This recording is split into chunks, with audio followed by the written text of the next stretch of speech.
Hola, torno a estar amb vosaltres. Avui he estat treballant i m'he reunit amb botiguers, amb els que aixequen la persiana cada dia, amb els que formen part de l'economia productiva i són els que intenten reconstruir Catalunya i crear llocs de treball.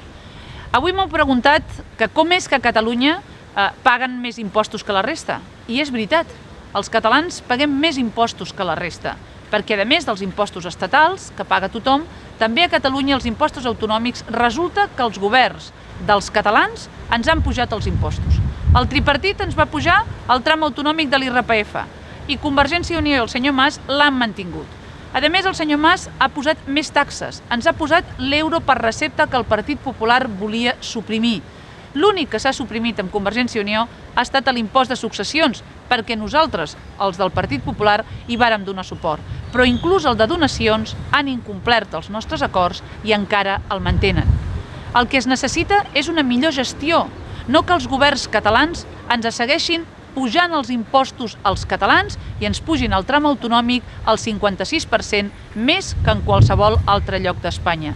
Necessitem millor gestió, tenim un pressupost molt elevat i no tenim per què fer que els catalans paguin uns impostos tan elevats.